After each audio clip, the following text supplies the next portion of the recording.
Good evening, ladies and gentlemen. It's my privilege, my name is Ken Smith, the Mayor of the City of Vader.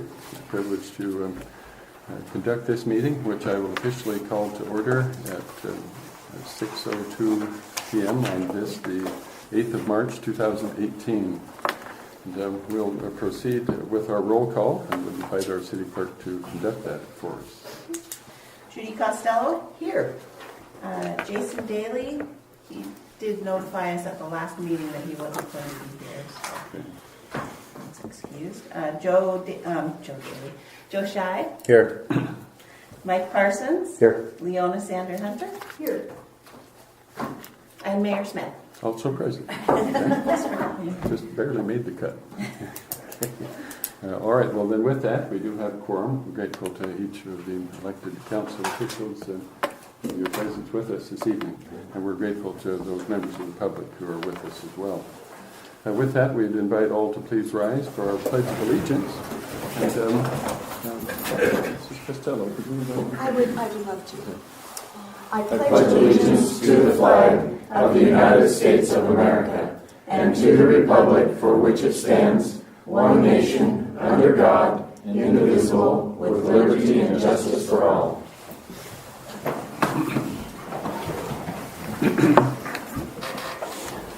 Thank you for that.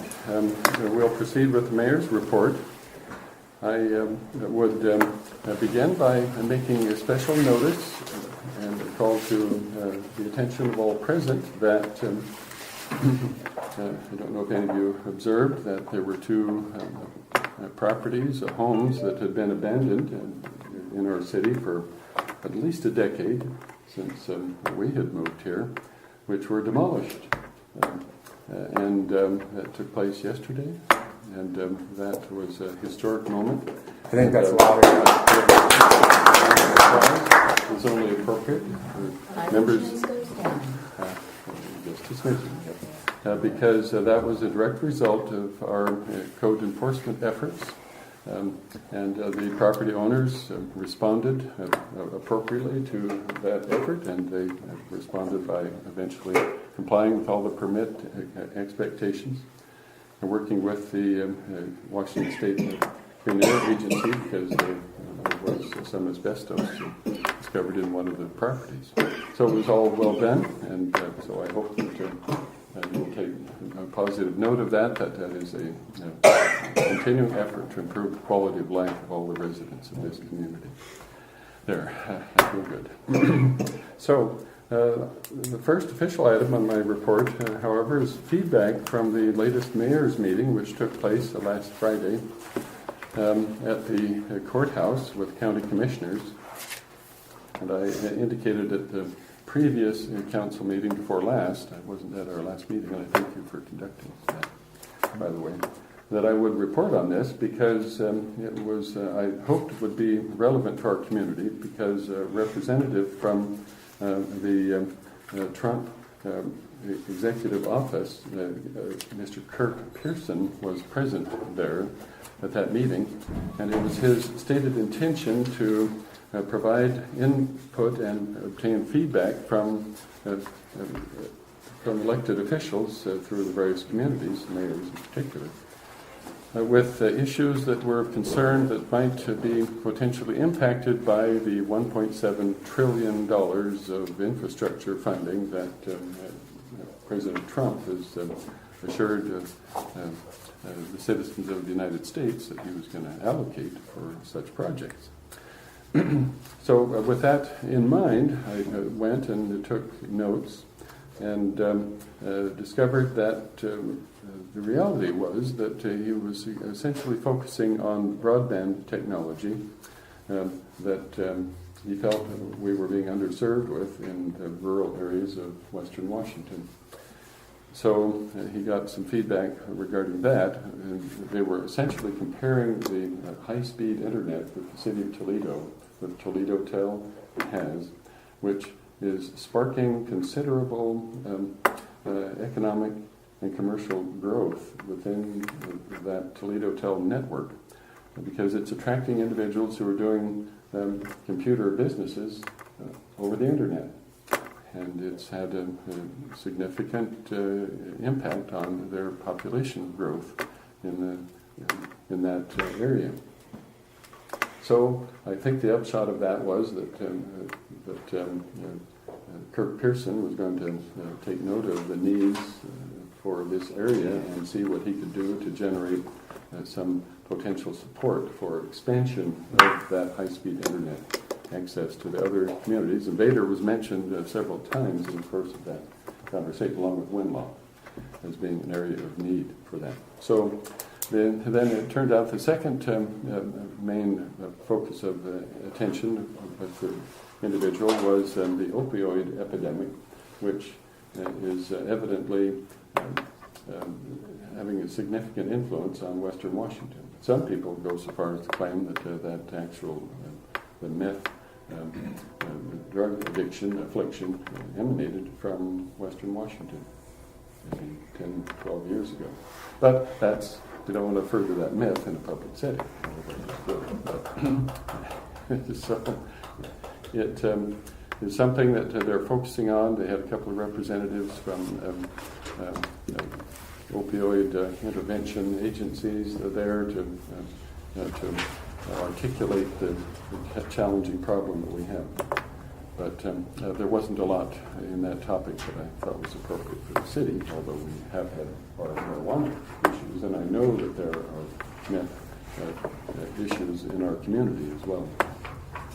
But then, after those two topics were addressed, it was opened up to other communities to have a say on other. You had to go to the podium to address, and I fully intended to articulate our need for public utility infrastructure, our waste treatment plant in particular.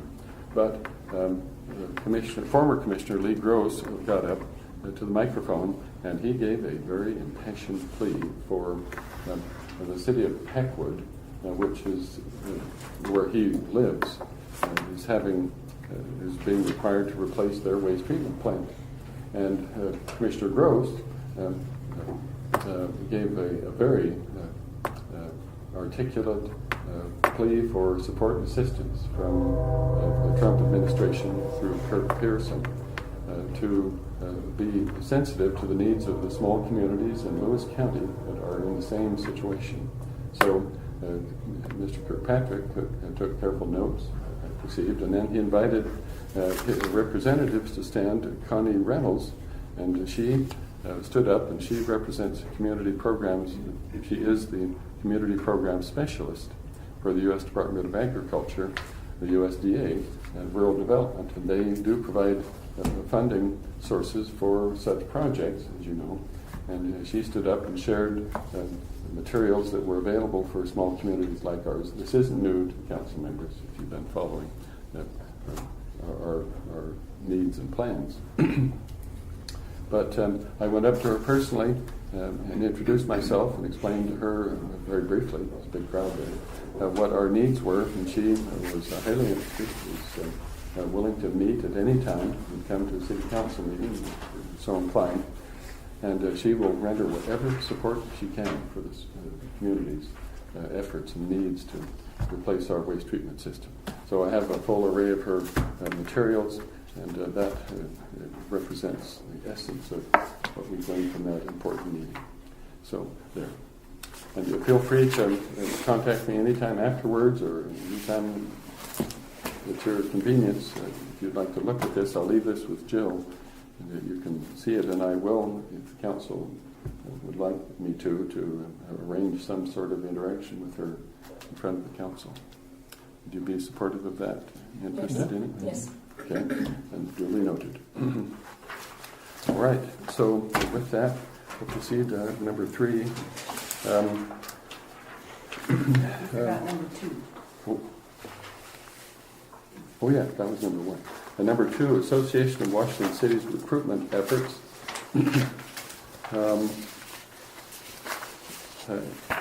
On a regular basis, not every year, they issue a call for individuals, primarily elected officials, who might be willing to serve on the Association of Washington City's board of directors. And they're extending a plea for us to bring this to the attention of the City Council meeting, and so I'm using this evening's meeting as that. We have a deadline of 5 p.m. on Friday, March 23rd.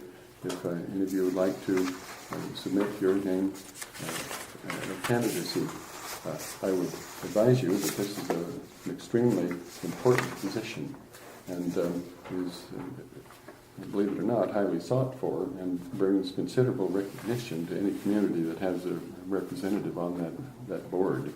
So, and it is pretty competitive to actually get it. So putting your name in as a nominee is one thing, getting it is another. But I'd encourage any of you who might be interested in participating on that board, require regular participation at their meetings. But once again, I'd encourage you to give that some consideration. Do you have any idea how many meetings it entails? I would suspect that 1 month? probably once every 2 months. Oh. Mm-hmm. That would be just a guess, an educated guess. But I have the documents here. If you're any of you interested, I'll give them to Jill and feel free to contact me. You got them already. Okay. Item number 3. Robert Bobby Jackson, the Lewis County Commissioner, is extending a plea for our community to identify a representative for our community to attend the transportation meetings that, particularly an event that is going to be held on Friday, April 6th at 10 a.m. at the courthouse. And it will follow immediately after the regularly scheduled monthly mayor's meeting. And, he's asking our city to select an elected representative. It needs to be an elected official from the city to attend that conference. And they'll have some input on the commissioner's efforts to formulate a public transportation system in our Lewis County. And you recall Bobby Jackson came here and gave that presentation. So you don't need to respond now, but I would. May I ask, what is it that Joe is on? Aren't you on the transportation? I occasionally attend a transportation improvement board. Okay. This is different. Totally different. Okay. So it's April 5th is the meeting, so we have some time to deliberate, but I think you'd like to have the name of the representative as early as possible. Okay. All right, with that, let's see the next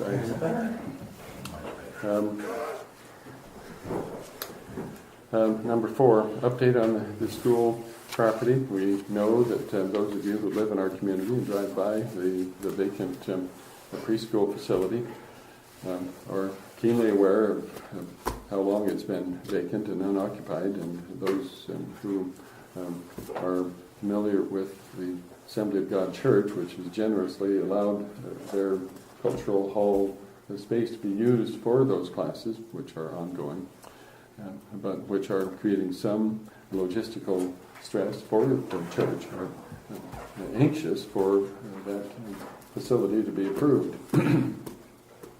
And I can make it a matter of public record that there have been a number of reasons which we've articulated before in this council meetings why there's been so much delay on it. But I can tell you that for the last 3 or 4 weeks, the city has informed through our professional resources what the school district needs to do to bring that building into compliance for the use of children and adults, which relate mainly to water and sewer hookups to that building that have to meet state and city guidelines. So I can tell you that Castle Rock School District has got those requisite needs, and they've been dealing with them, and we were down to essentially one remaining item, and that was ensuring by scoping the sewer line that we finally located to see that it would function if the toilet were flushed. So they finally ran a camera down, and this is as of 5 o'clock this afternoon, right? So they succeeded in running a camera several hundred feet from the site down to the city sewer line, but then were thwarted when they reached a 45-degree angle, and their camera couldn't go the last few feet to see that the pipe had sufficient integrity. But we're going to run some water down it and ensure that it goes where it needs to go, and we will likely give them approval to proceed with it, and that should essentially clear all of the last remaining hurdles. Knock on wood. So that is the latest as of this afternoon. So we're dangerously close to being able to get that building up and open for business. So, any questions? Yes, will they move all the little people over there with this late in the year? Yeah, the Assembly of God needs their Okay, so it facility. would be a mutual, everybody all Oh yeah, relocating? the Okay. earliest opportunity. Okay.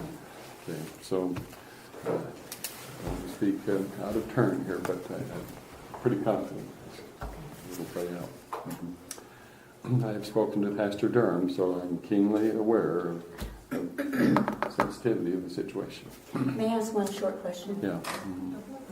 During all of the conversation with the Castle Rock School District, Right. I understood that the pre-K, which is the 4-year-olds, would go there, and then the kindergartners, which would be the 5-year-olds. I'm hearing now that it's only the little pre-K, and that next year those little children will get bused to Castle Rock. Is that what everybody else understood? Because I totally missed that. Right. No, that's essentially what I understood. Just the Yeah, 4-year-olds, just is all that the that school is in. Yeah. Yeah, just Just the preschool. little pre-K. Yep. Yep. Okay. Yep. I don't think that was ever. I just couldn't different. see a kindergartner 1 year older being bused, a 5-year-old riding the bus all that way either. So I was thinking it was pre-K and Yeah. kindergarten. For like 2 years they would go to that. So, Well, Judy, I would. My recollection is that if there were a sufficient need, that they might consider expanding to include the kindergarten, the 5-year-olds at this facility too. But that's just a faint recollection. see, I missed all of that. I guess I Right, missed that was it. it. Okay. And with that, that completes my official. No, wait. Number 5, invitation to Toledo's big community meeting. Steve Dobosh, the mayor of Toledo, knows that this community has tried to gin up a big Vision Vader concept here, but it's not been all that successful. So he regularly invites members of the community, particularly city council members, if you're so inclined, to come watch and participate in the annual Toledo Big Community Meeting. And it's going to take place on Thursday, March 22nd, and it will be at 7 p.m. at the Toledo Middle School at 155 North 5th Street.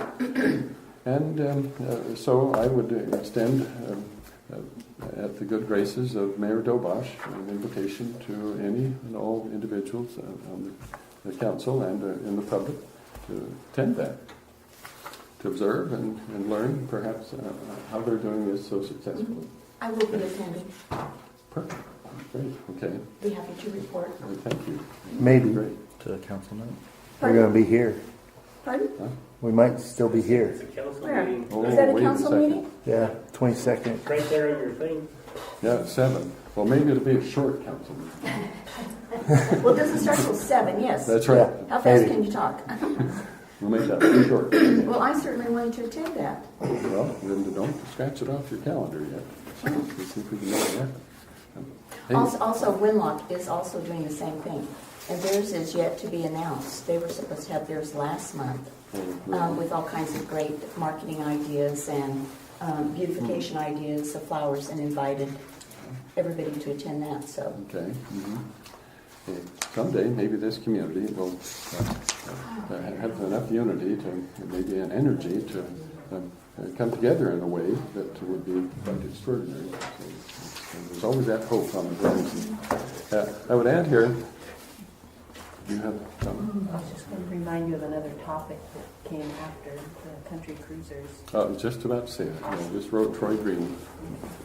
We got a call, was it today or yesterday? Yesterday. Okay, yesterday from Troy Green. He apparently lives in Wenlock.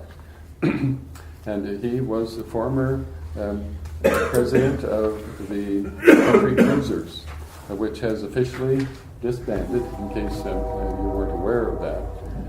So they're not functioning as an entity anymore, but they still have an affinity towards the city of Vader, and they know that the annual event that they had held out at McMurphy Park was very profitable and successful. It drew a lot of people there, and he called the City Hall to invite us to bring this to the council's attention to see if there might be some interest by the community to continue with that car show. It would be about the third week in May, and he was suggesting that what if you did it as something of a Memorial Day thing, or combine it.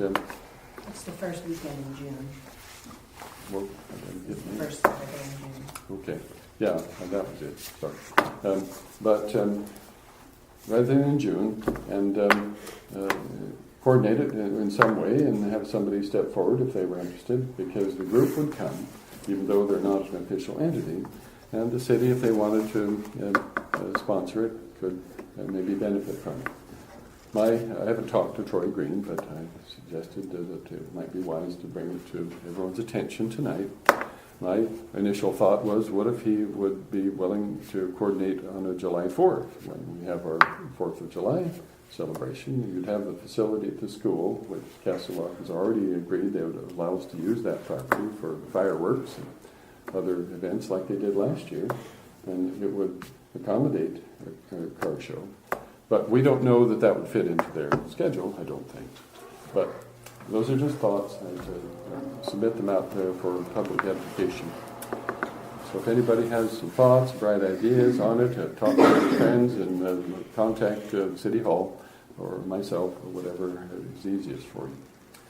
There. Now, I want that completes the official portion. I did want to segue into the council's report by indicating that we've got some exciting news involving a member of our city council's family who's currently serving our country in the military, and I thought it would be only appropriate to have her announce the accomplishments of your daughter. My daughter Christy graduated from officers training today. She is now second lieutenant in the United States Air Force.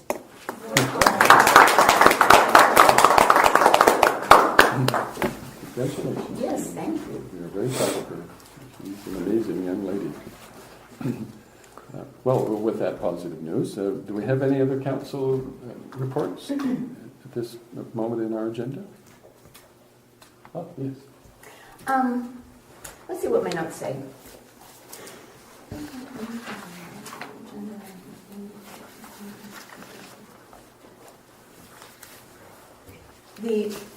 I don't know if Leon is still part of this.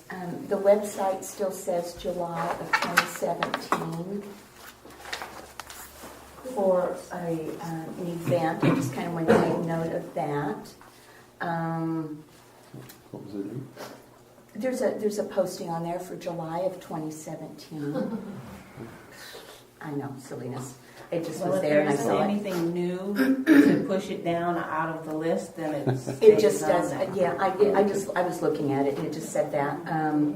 And then the Mayor Ken mentioned a couple months ago that it would be really nice if we had a permanent May Day float.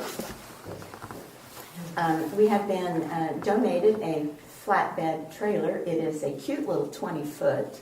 And we are in the process of having Reggie Smith build us a train caboose on it, and it will be all painted up and ready to go, and little false caboose and the whole thing.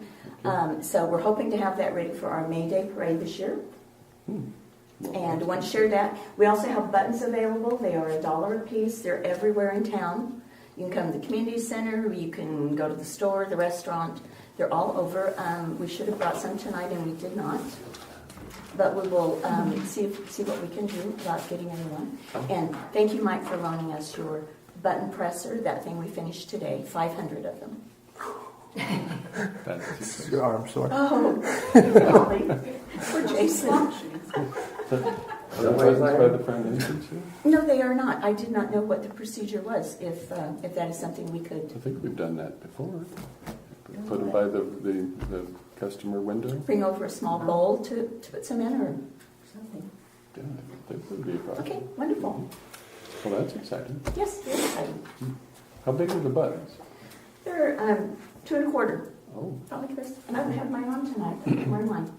But we had a contest, and a student in Wenlock did 2 absolutely perfect drawings. And we couldn't decide, so we took both of them. Nice. 250 on one, 250 on the other. So well, yes, they were fabulous. So I'll be darned. Yeah, and a lot of buttons are being circulated in the Wenlock Vader area, for the egg days. oh, egg and Yeah. Yeah, there's thousands of buttons being sold. and Toledo Good has theirs cause. too. Who's got the button? The egg days. Sorry, I had to. You couldn't resist that. Button, who's got the button? Oh, that's good. Play on words. That's good. All right. Well then, any other comments from members of the council to report? All right. And with that, watching the clock, let's proceed with the agenda approval for tonight's meeting. I don't have any modifications that I'm aware of. Let me ask a question. Do we vote on this first, or can I ask my question now? I'd ask your question. Will wrecking yard issue be put on the agenda, or does it fall under item number 6? Item number 6. That So I would be do not number need to 6. put it on the No, agenda as a separate item. Okay, perfect. I'll make a motion to approve the agenda for city council meeting on March 8, 2018 as written. Okay, Mr. Parsons has submitted a motion to approve the agenda as written. Do we have a second?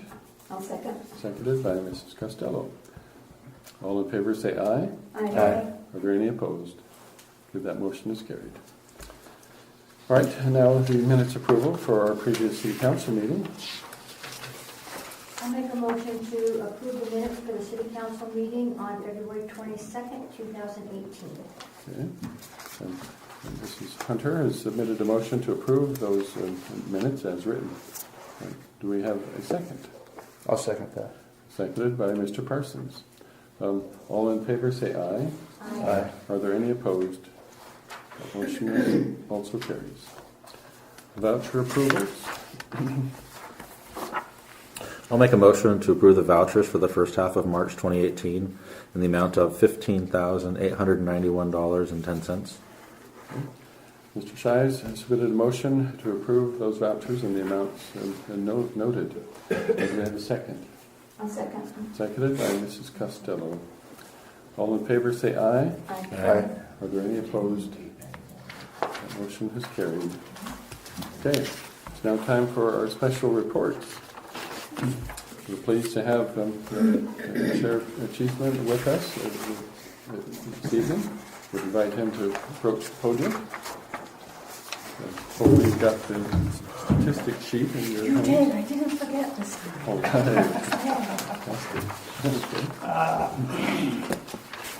right. February was a pretty quiet month. Had 12 total calls. You got 1 criminal call.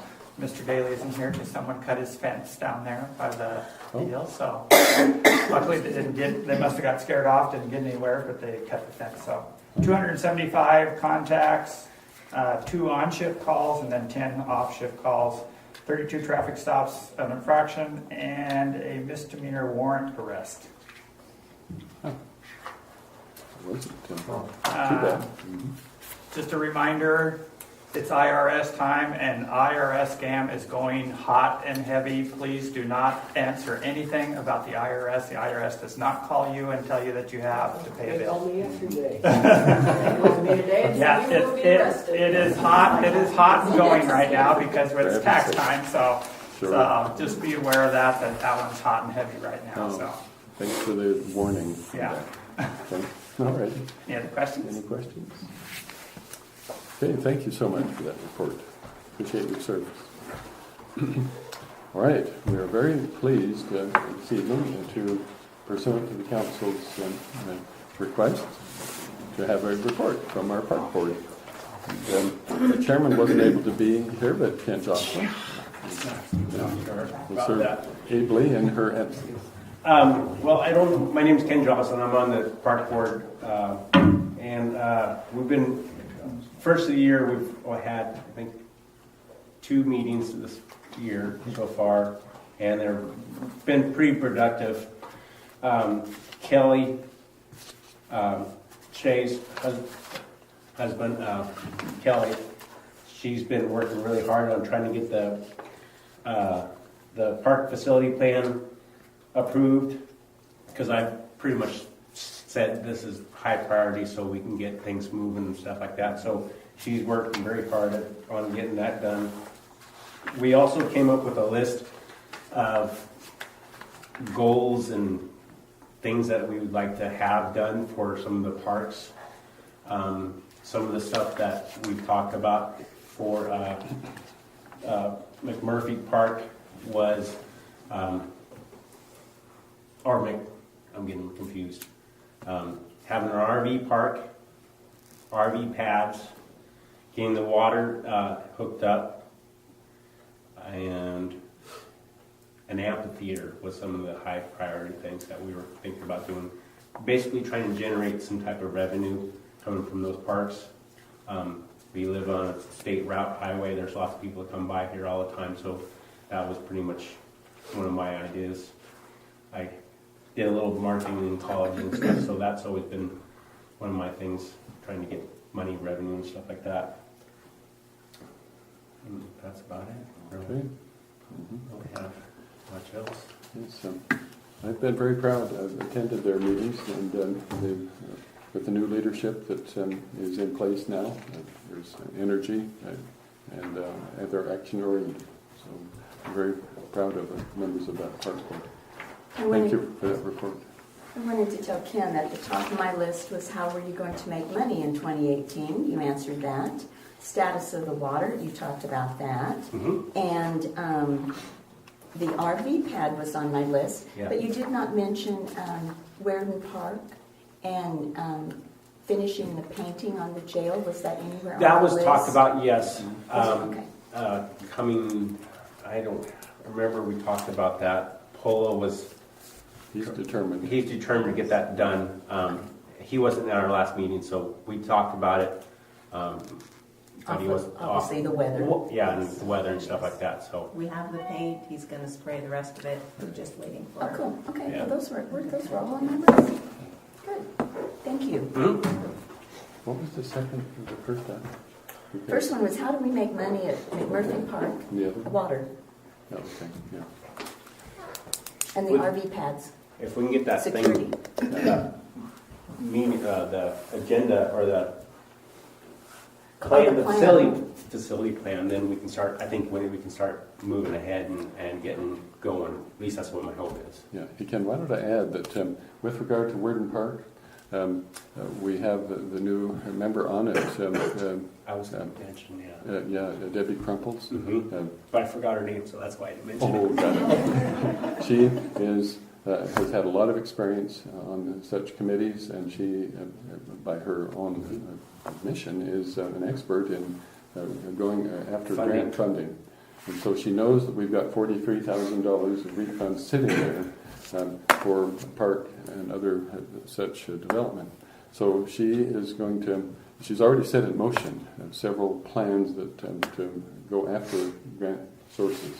So that was a very positive outtake from the last park board meeting. I'm fully aware of that. And then our next meeting for the city, if anybody wants to attend, is on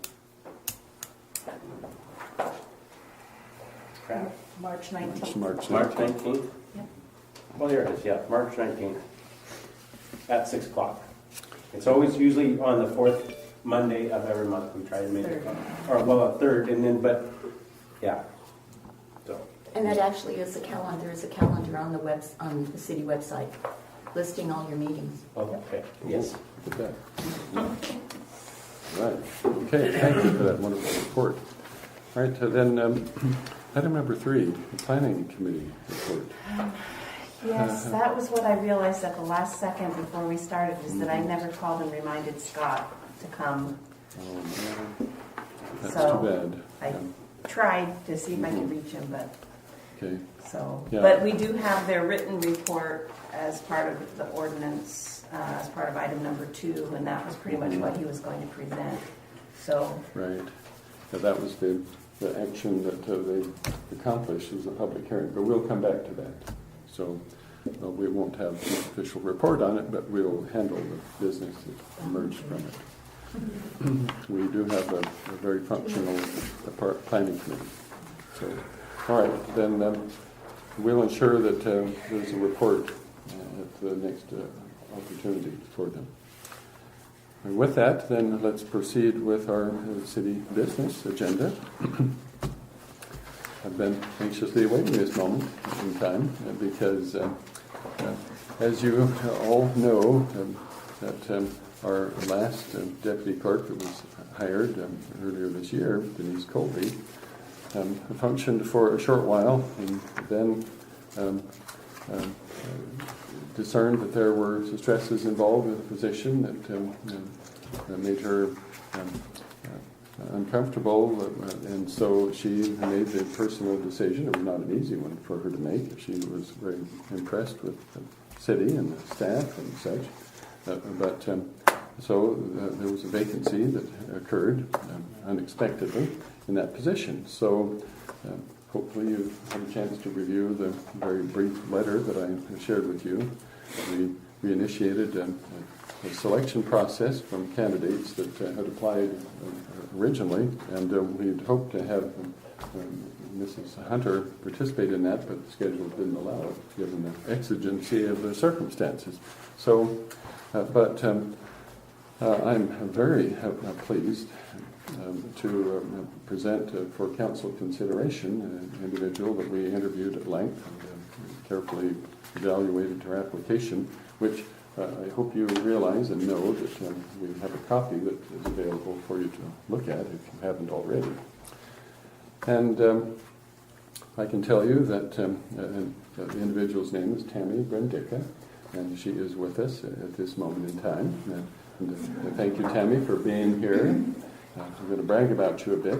She's a very professional woman, has had considerable experience in administrative matters, accounting, computer, and technology skills, and bookkeeping, and payroll matters, billing practices, and so forth and so on. And she's currently employed at the Columbia Bank in Centralia, and when they learned that she had been accepted for this, I think they tried to entice her with financial incentives to stay, but she was determined to serve this community, and she lives in Toledo, relatively close. So I have found Mrs. Brendicka to be highly intelligent and experienced and well-spoken and personable and knowledgeable in the intricacies of city administration. And she works very well with people. I contacted her referrals, and they spoke of her very highly. So with all of that, I'm ready and pleased and anxious to present Tammy Brendicka to you for your consideration and your confirmatory vote this evening. So with that, I would await council questions, consideration, and a motion even. I'll make a motion that we... Is there something where I'm supposed to read it? no, sorry, no. No, All Wing right. it. What's Have that? to wing it. Okay. All right, let's keep it short. Can I ask a question? Yeah. Would the council defer? Sure. Yes. Have any of you four met her yet No, before this? No, Have any of you seen her application or resume? no. no. It's available for your review. Okay then. Perhaps in response, it is not necessary, it is not a customary practice. It's the city administration that conducts the hiring, and we simply submit the name. And we aren't required to have a member of the council participate in the process either. But we did last time with Mrs. Hunter. So why are you asking your approval then? because the guidelines have the council confirm the mayor's selection. That's how it works. Or just say no? So, well, Well, is it possible? yeah, it is possible, but I tell you, in 10 years as mayor, we've not had a single rejection. So I wouldn't anticipate that tonight we'd experience that. So, but what-if questions are viable. But I tend to try to not answer what-if questions myself, but sometimes they arise. So anyway, with that, it is council's prerogatives. So I'll wait for comment and action. Mike, it's So do we need a motion? Yes. Yes, okay. Well, then I'll make a motion that we hire Tammy Brendick, did I say that correctly? Brendick, For the city hall position that is open okay. as assistant deputy clerk. deputy clerk. Yeah. Deputy clerk, okay. Thank you. We've had a motion submitted by Mr. Parsons to approve and confirm the nomination for Tammy Brendicka to serve as our new deputy clerk. Do we have a second for that? I'll second that. Okay, it's been seconded by Mr. Shy. Now is an opportunity for council to weigh in with questions and such. Yeah. Are you sure? I'm positive. And our outdated equipment won't intimidate you or disturb you or? Nope. I was disappointed, and I will just briefly say this without putting a damper on anything. I was disappointed. I wanted to see the resume, but was unable, not available to be copied and given to me. So I was unable to come down and hang out long enough to read it. That's So, too bad. Yeah, it so was, I just wanted yeah, to say that. Yeah. We were going to make it available too at this meeting, but My letter said it was available. right. But we realized that we did the same thing before, that it's not appropriate to submit a personal application for a public review. Okay, that was my only comment. No, Yep. nothing more than that. Just comes with the territory. So anyway, thank you. Other observations? Okay, then let's put the matter to a vote. All in favor, say aye. Aye. Are there any opposed? Wonderful. Thank you. The voting was unanimous. That motion is carried. So thank you very much and congratulations. And when do you start? Monday. Monday the 12th. Mhm. So we are very excited. We will, no swearing in is necessary for this position. So we'll look forward to seeing you Monday morning. Okay. Thank you for being here. And this is your husband? Pleasure to Rob. meet you. And thank you so much. We'll make you honorary citizens of the city of Vader. Okay. Anyway, all righty. So with that, let's now proceed to item number 2. Council to consider ordinance 2018-03, update to our subdivision regulations. And this was the objective of the planning committee and the public hearing that took place. I unfortunately was not able to be in attendance at that last meeting, so hopefully you've had a chance to review the materials which you were given relating to that. So I'm going to turn the time over to council. Okay. Here we go. All right, let's go. Question number 1 is why the urgency in this? Question number 2 is, when I looked online for the ordinance in here, it says 2017-0203. There is no 2017-03. Formerly titled Ordinance 27-03. There is not one of those. There So- is, it's just, it was not passed, so it's not in the same place with the ordinances that have been passed. It was online as part of the public hearing documents. So that's, I guess what my question is, in the 1800s, somebody came to town and called us Little Falls, and they said, we're going to make lots and blocks. And everybody gets a lot, and it is 25 feet by 100 and whatever. 120. 120. And I, for instance, own all 8 of those lots right there, and I'm going to sell to Jason 2 of them, and we're going to go down to the courthouse, and I'm going to sell him those 2 lots, and I don't need to subdivide that. So I guess what my question is what's in town that we have a need to do an ordinance for subdivision? And I mean, there's condos. I mean, what am I missing here? This is a big document. What is you want me to this? try? Yes. go That's ahead. why I was hoping Scott would have been here. Well, Scott wouldn't have been able to answer that question for you. I don't think the Gary planning- would have to be The there. planner might have been able to. I can try to explain to you, we do already have a subdivision ordinance in place. Okay, hang on, just let me Why did you finish, say okay? anything? I'm getting ready to write down the ordinance number. It's the one that is being, it's being repealed, 2008-16, because it is out of date, severely out of date. It is a requirement that we have the ability to subdivide the lots. Now, just because you have 8 lots, they don't all have individual parcel numbers.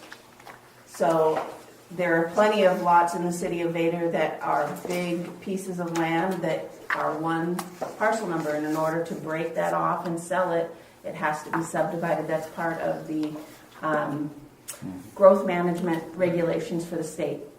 And so we have to have these regulations in place in order to subdivide property or do boundary line adjustments or any of that. There has to be a process in place to allow the landowners to do that.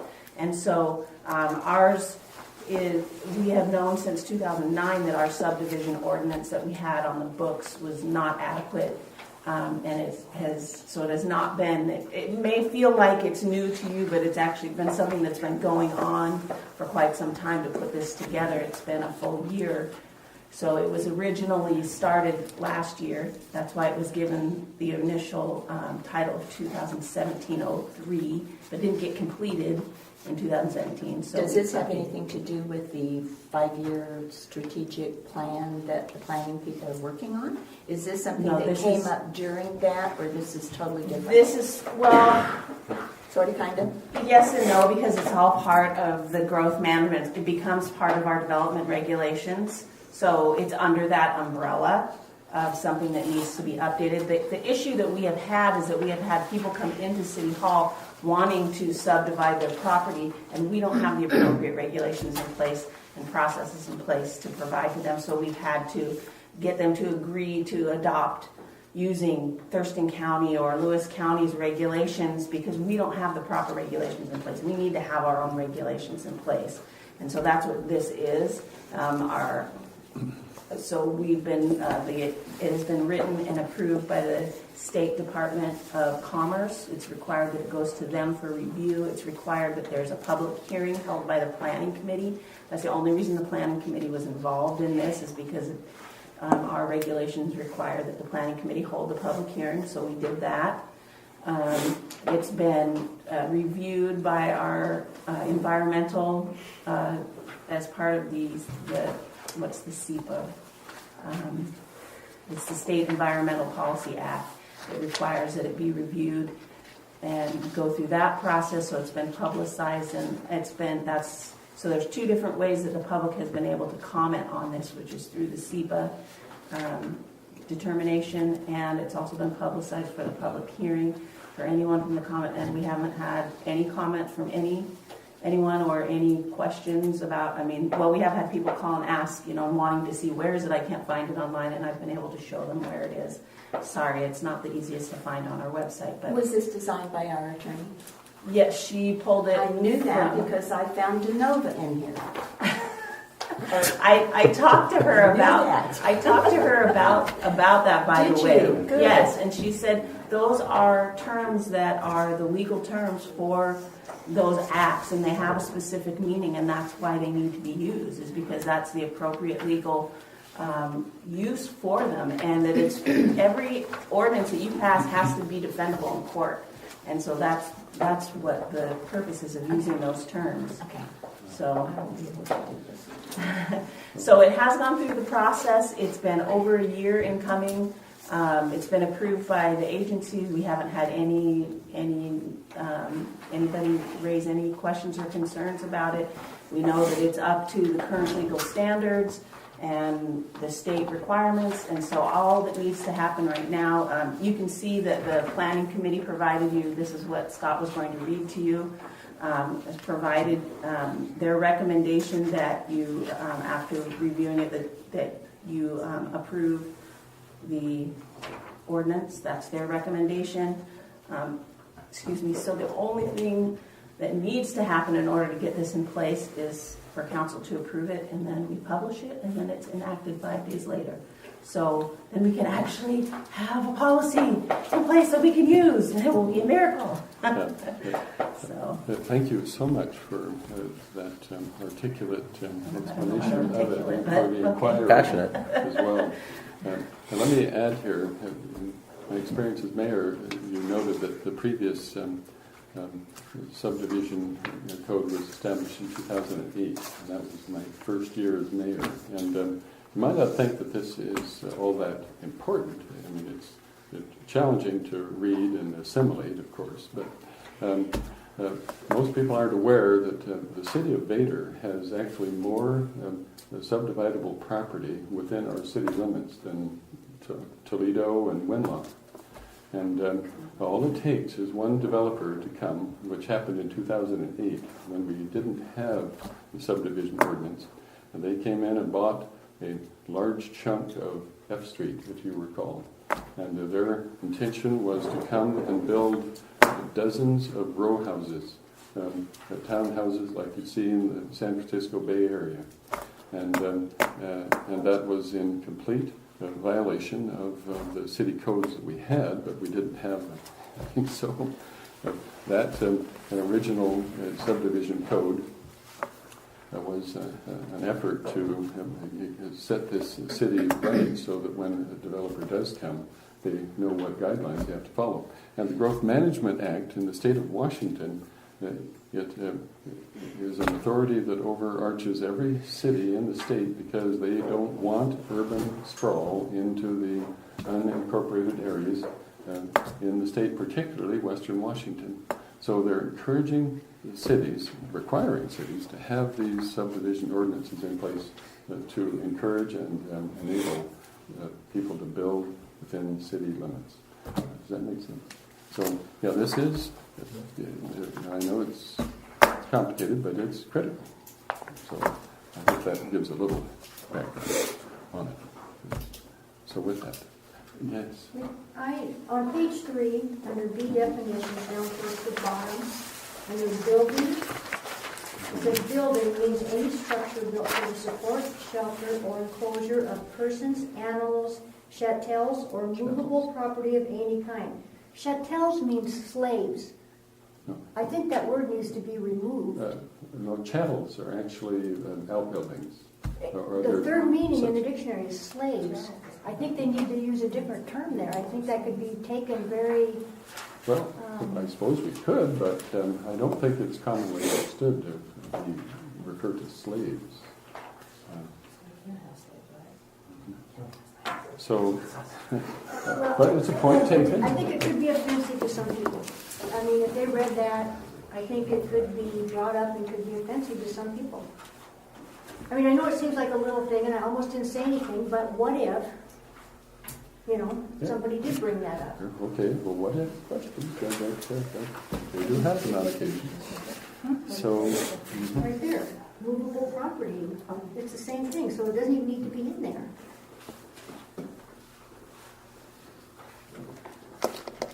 That's all. I just wanted to...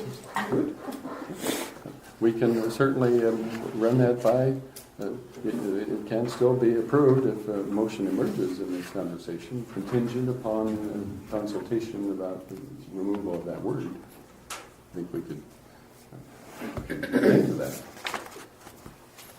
Jill's going, oh my goodness, it never ends. Just put parentheses in there, That's please. why we have counsel. Yes, I know. Exactly. But you know, somebody could see that and be offended by it. Well, okay. They could. Oh, no, I agree. Somebody could misunderstand that to mean slaves, even though I don't think that's what's the intention is here, like the mayor said. But, yeah, I mean, if you're okay with everything else, if just that one word is the only issue, I mean, we can definitely check into seeing if that would And have one of any the other meetings, issues. I mean, one of the No. other meetings was movable property, so they don't have to have that there at all. There's no reason to have that in there. It doesn't, I don't know that. She has it in there for a reason. I don't know what the reason is. But think we it's can definitely check on it. You Standard know, I think verbiage. it's, yeah, I think it's typical, but, I don't know, we can check on it. I mean, there's nothing wrong with checking on it. I would hate to see the whole ordinance not get passed because of one word. And we can definitely check on whether it would be critical to remove that or not. This is such an important ordinance to get in place for us.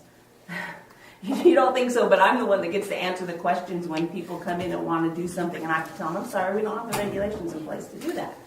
And it's happened 3 times that we've had people come in wanting to subdivide and we don't have the regulations in place. And so, I mean, it is an important thing, but I mean, I don't see that the one word would have to necessarily stop that. And it could be something that could be corrected, you know, or changed. I don't think that would, the concern I have is if there's any changes to the ordinance, it has to go through the whole process again. It has to go through the SEPA, it has to, which is a 2-month process. It has to go back through the Department of Commerce. If there's a 90-day review period for the Department of Commerce to approve any changes, and it has to go through the public hearing process again. And so the concern is no one has brought that up and been offended by it yet. And so hopefully that's not the case, but I mean, I don't see that one word would make us have to go through that whole process again. But I think I kind of agree with her. It's only under the definitions portion of it, and that's generally just open to the definition, is what we're saying. So it's not a salient portion of the document itself. Anyway, we did have a comment. Would the council like to hear thoughts? Go ahead. On page 31, it talks about staff review. Once the final plat application has been received, the staff will determine whether all the improvements required by the preliminary plat approval have been constructed. Who's the staff? They're a city planner, He's not city really inspector. considered staff, or is he? He's a paid employee. He's a contractor, isn't he? Yeah. he would be the staff reviewing it. It's not me, don't worry. So it would be, Professional. well, I would want it to be somebody who is qualified. That's why I was Yeah, asking. it'd be our city planner. Planner. Okay. But we rely heavily on Is he considered a staff member or is he considered a contractor? That's why I was asking that. Yeah, I can tell you as mayor, I would interpret that to mean our paid professional staff. So I hope that's sufficient. So, all right, and then continue to council consideration, action. Well, I'm confident. I'm 2 different state agencies have gone over this. Our paid city attorney has gone over this. Our paid city planner has gone over this. Other citizens of the town have spent a year working on this, the planning committee, and they've had public hearings. I'm confident this is the right ordinance. So, I move to approve ordinance 2018-03, repealing ordinance 2008-16 in its entirety and adopting Title 16 to the Vader Municipal Code to be known as the Vader Subdivision Regulations and establishing an effective date thereof. You've heard the motion submitted by Mr. Chai to approve ordinance 2018-03 as read. And we have a second for that motion. I'll second it. Seconded by Mr. Parsons. Additional thoughts, comments? Okay, with that, we'll put it to vote. All in favor, say aye. Aye. Are there any opposed? Yes. What was your initial? Okay, The so one we that had was removed. we had 3 supportive ayes and 1 negative, so the motion is carried. And we thank you for your support and for your input. Peter, you don't have to say why I nay. would like to, I want to read 2008-16. I would like The original to ordinance. compare it. I found it to be a very difficult document to go It through. is. Do you agree with that? Yeah. And I do not figure that I'm that intelligent to do this type of thing, and I wanted more time than 2 days. And That's why I gave this document to you guys 2 council meetings ago, and in anticipation saying that I knew you would need more time. I gave you this two council meetings ago to give you time to start reviewing it. We warned you that the planning committee was having a public hearing, and it was on this ordinance, and it's a big one, and so I'm giving it to you early. So I missed that, I'm sorry, I apologize. that's okay. But I again, would like to do the 2008-16 was my reason why. Good luck. Thank you. Yeah, you bet. Okay. Alrighty, then let's move forward here. Item number 3 is council consideration of resolution 04-2018, which is an adopt a wastewater facility plan update, which I would point out this is a pro forma action here. You've already approved this, but the form of an ordinance, and we Not in the form of an oh, well, ordinance. it was approved. Yeah, but it needed to be in the form of a resolution, so we're We submitting need it it to in the you. form of a resolution, Yes. yeah, apparently. So that's why you're revisiting this. So I turn it over to the council for your consideration. I'll make a motion. I move to approve resolution 04-2018, adopting the 2017 wastewater facility plan amendment as written. Thank you, Mr. Chai, for submitting a motion to approve this resolution 04-2018 as written. Do you have a second? I second it. Seconded by Mrs. Costello. Any other thoughts, concerns, comments? Hearing none, all in favor say aye. Aye. Are there any opposed? That motion is carried unanimously. Thank you for that expeditious action. Okay. Item number 4. This is the council consideration of the interlocal agreement for Lewis County Communications, the operation, maintenance, and participation of the communications services that the Sheriff's Department utilizes, as it does our Fire District 20 here at the Fire Hall. And I don't know that you've had much time to read this. Okay. And I actually, Oh, I was going to give a little information about Okay. the topic. This would need to be passed by a resolution. However, I did not have sufficient time to get a resolution ready for the council packet, so that's why you don't see it as a resolution on here yet. There were 2 things that, if you read his Director Mansfield's letter, there's 2 things he's asking for. He's asking for adoption of the interlocal agreement, and he's also asking for someone to be selected to be on the committee. And so I figured at this point what I could do, because I didn't have time to get the resolution together to prepare for you guys, and plus it's such a lengthy document, I figured you'd want more time to look at it. I figured I could present it to you tonight. If someone wanted to be selected to go on the committee, or if you needed time to think about that, you would have time. And then if you guys are interested, I will have the resolution prepared for you at the next council meeting. This is, again, one of those documents that is huge, and all the different communities are asked to sign it as part of the communication efforts. I personally have not read through it, but this is presented to us by the emergency management as a packet for our 911 services. I would take a minute. I'd be remiss if I didn't. I went to the meeting at Steve Mansfield, who's the Lewis County Department of Emergency Services Director. And I sat through his PowerPoint presentation, in which he delineates with specificity the urgent needs that this ILA outlines. What this simply means is that there needs to be an interlocal, like our clerk indicated, with every community.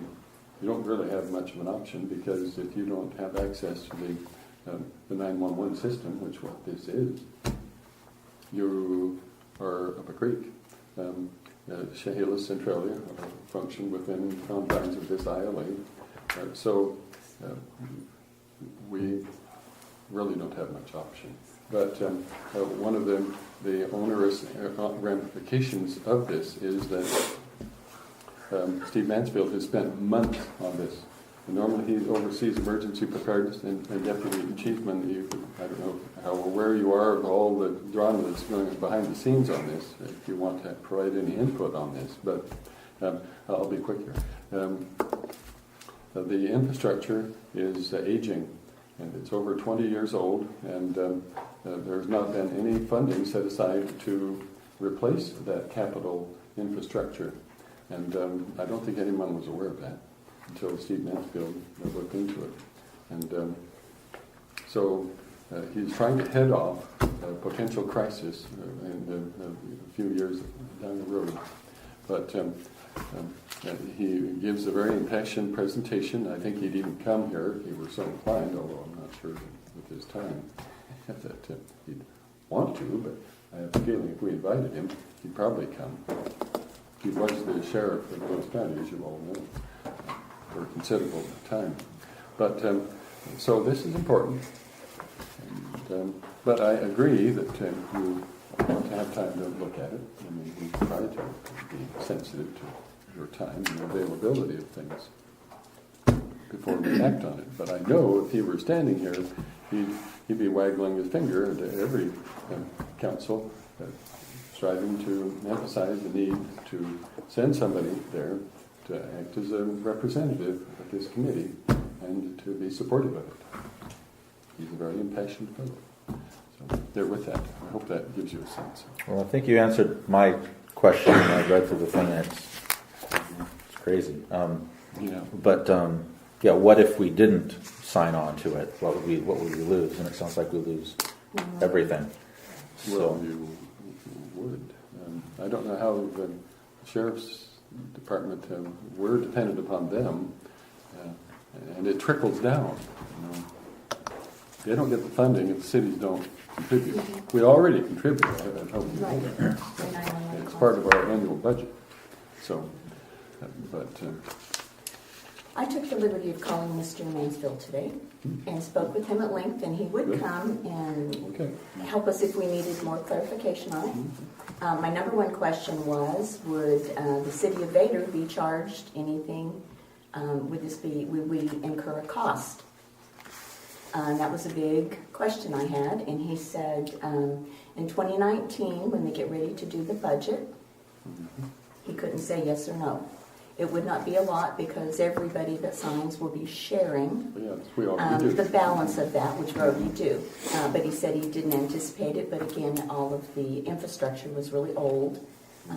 Wages, etc., needed to be changed and all that kind of thing. right. I feel comfortable with what he told me because if we do not sign this, they will give us a 6-month notice to go find somebody to do 911 calls for us. Oh, okay, there's an answer. There's an answer. You get a 6-month notice and you're on your answer than I thought. And by signing this, we get a voice. Mm-hmm. If we don't approve this, then we don't get a voice in the big picture. So they mentioned in here an increase to sales tax as well to help cover the possibly, down the road maybe. So fun stuff.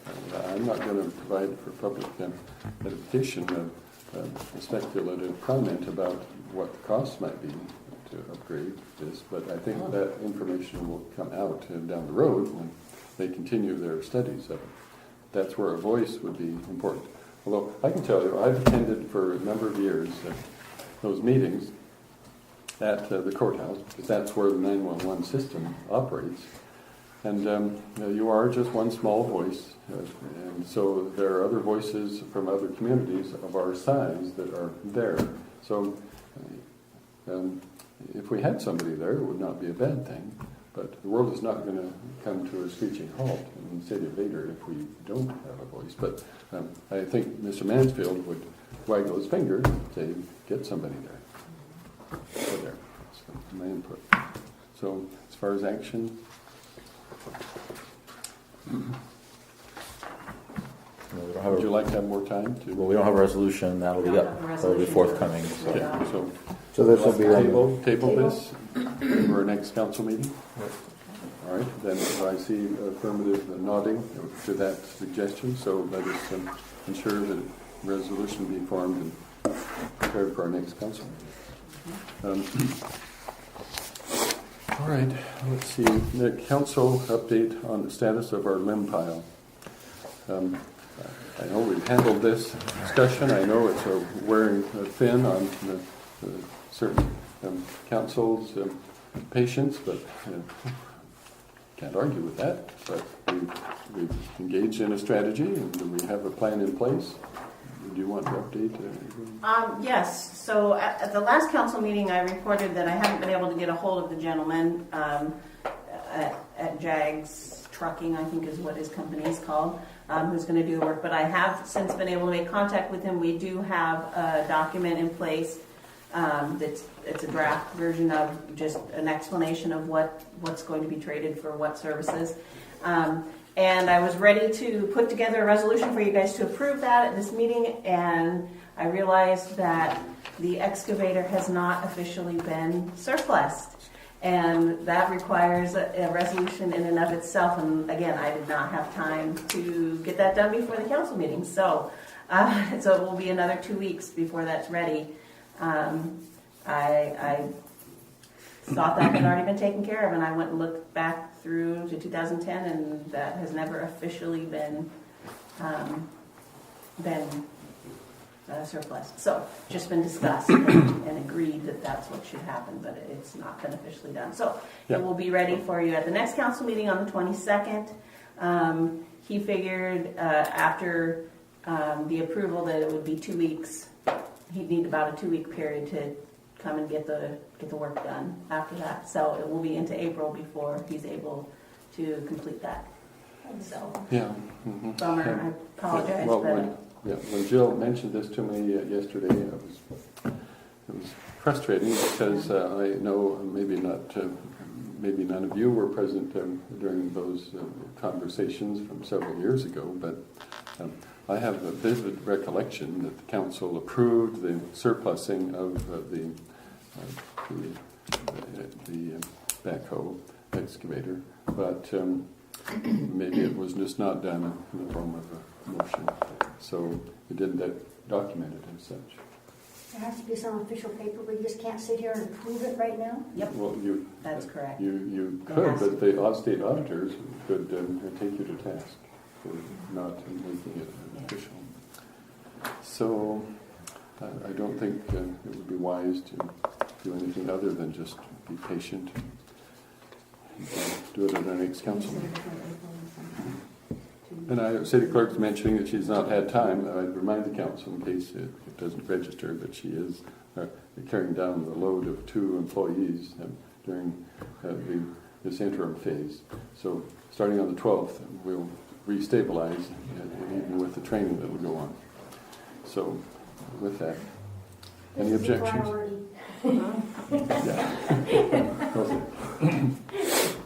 Okay. Then with that, let's proceed with item number 6. This is council discussion on code enforcement plans. This is a discussion that would call into question the other problem areas that we discern within our community. And perhaps I could just take a quick minute to set the stage for this conversation. It's an important one. You will recall that as we discussed the budget for 2018, we wrestled mightily with the reality that our previous 14 target properties in our community that received notices of violation resulted in considerable residential pushback and legal challenge that took place, but that resulted in considerable elevated legal costs to the community that exceeded the allocated financial monies for that. And it was the first time the city had ever had such an ordinance, and we discovered that it needed to be amended, and it was based on community and council feedback, legal feedback. We even got the ACLU involved, which brought a little notoriety to the community, even if it was somewhat jaded and negative. But hey, some people claim that any notoriety is better than no notoriety. So, but in any event, I know you wrestled with amending the code enforcement ordinance. We've initiated and prepared courtesy letters for application at such time in the future when the council decides if we want to engage in that activity.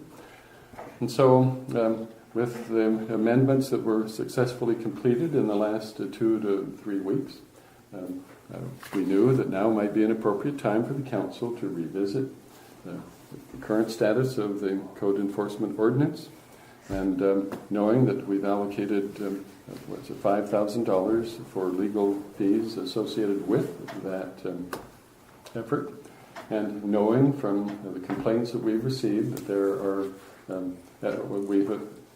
before I say the complaints, I would hope that you'd note that right now I think we've held at about 2/3, 65% positive outcome from the notices of violation that we participated in 2017. And as I noted at the outset of this meeting, in the last 36 hours, 2 abandoned houses that have been an eyesore and a plague in this community, and because of that code enforcement effort, were demolished and removed from the city of Vader. So with that successes that took place, even with the negatives, we now are in 2018 with the amendments and modifications made on the code enforcement ordinance. I think the council wanted us to put this item on the agenda so that you could revisit the application of the code enforcement ordinance on properties that are problematic within our community. And we've received a number of complaints that I think that most of you are aware of. I don't know that we need to specifically identify them because of the nature of property ownership in our community. But we have documented complaints that we've received. So I'm going to stop talking, and I'm going to turn this subject over to the council for your considered deliberation. So, What is our deliberation about? Are we do you not want sending? to start a new series of notices of violation? Because I'm new to the council, I'd really like to know where these 14 are at present time. Are they settled? They're Are all they settled. finished? Yep. Those folks are not in the picture at all. Let me rephrase that. Yeah. Most of them are. I'm sorry. Most of them are. Some are ongoing.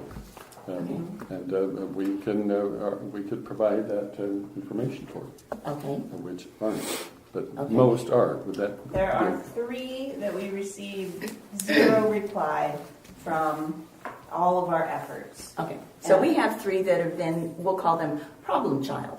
Right. Okay, One so- of which council had decided at the end of last year to go ahead and move forward with legal action, which required additional funding, which is why you saw that $10,000 intervention loan to cover the costs of that. And that one is still continuing in the process. The other 2 are waiting at this point because we didn't have, the council's decided to not spend the funds on all 3 of those properties at one time. It's just too much money at one time to attack each of them. The remainder of the properties have either been completed and settled or are in process, and we're continuing to work with the homeowners and continuing, either they have correction agreement in place where they're continuing to work on them and deadlines and things So, like that. so what you're saying is they came in and talked to us, Yes. Some of them, and yeah. then we made it convenient for them to get it done in a timely manner. Okay. Is that clear enough? Now, could you, Mayor, please tell me what this $5,000 were? You said you had allocated for legal. Yes, associated with the code enforcement actions. So if we decide that we want to target or continue to pursue the 3 that are still ongoing. Oh, my problem children. No. Yeah. Sorry. Can I clarify? Well, let me see if I can get it right. Okay, And then all press. right. Okay, let's see. So, right. I know that in 2017 we had funds allocated in our legal thing, but we didn't anticipate how much it would cost Right. the city to respond to legal pushback. So when the council deliberated on the 2018 budget, we've allocated $5,000 that could be earmarked for expenses potentially incurred by additional code enforcement action. Yes, that council had said that they did not want the city clerk doing the code enforcement and that they wanted the building official to do it. Yes. And so we had to set aside money to pay the building official to do that, and that's that $5,000 Okay. that has been set But it aside. could be used for attorney's fees too, but there, you already have a Sure. budget for attorney's fees. Yes, that's correct. And that is separate from Yes. the 10,000 in from loan for the lawsuit. Okay. Let me add here, just so there was no confusion. We've allocated $10,000 from the interfund loan, but we have that one legal action that's ongoing. I think you can be briefed, but that action was taken in executive session, which is appropriate for such legal action. So it would be inappropriate, I think, to go into specifics on that particular case. But right now, of that 10,000, we've utilized approximately $4,000. A little under, yeah. A little under for our legal fees, but there is the progress is being made as of February 24th. The court in Spokane, where this is being adjudicated, action is emerging from that, which is consistent with what we anticipated would happen. So, but without getting into other specifics, you can get that information by talking to Jill. We're talking to our grants. Question. Problem child from Eastern Washington, or whatever, Spokane, wherever. What is your projected dollar amount to complete that particular one of the 3? That's a good question. I don't think we have much more that needs to be done. It's hard to predict because we have 3 choices. But I think it would be wiser to discuss that, outside of this city council meeting. Yeah, I think those numbers were in the executive session. Yes, right. And we set the $10,000 mark for that interfund loan in anticipation that would more than cover all the legal fees for whatever action needed to happen. That was the hopes. So It was a worst case kind of thing. Right, exactly. hopefully. So right now, things are going as we anticipated. Okay, so our question is, we have 2 other problem children. Yes. So are we saying that those are the 2 choices that are we wanting to send one of the nice letters to property in question that's had so many complaints in our community? That there's 2 properties in our community that are clearly against every ordinance in the books. And yet we sit here and watch it happen in front of us, and every one of us has complained. I've even written a complaint. And so I think as a council, we need to, I've even been to their house. We all have. But So- yeah, you're deciding if we're going to pursue it right now. Well, I'm all So for this is- pursuing it with our first 2 nice letters. That was our number 1 option. Well, but there are other new active complaints. Residents have come in and complained as well. Well, that's what I think you're referring to. Above and beyond that Recent. one. Yes, So there are other ones as there are well. others. There's a whole list of other Oh, of other properties? properties. Oh, with code excuse me. Oh, enforcement. no. I was referring just to two particular ones in town that have the same issue. Over and above the 3.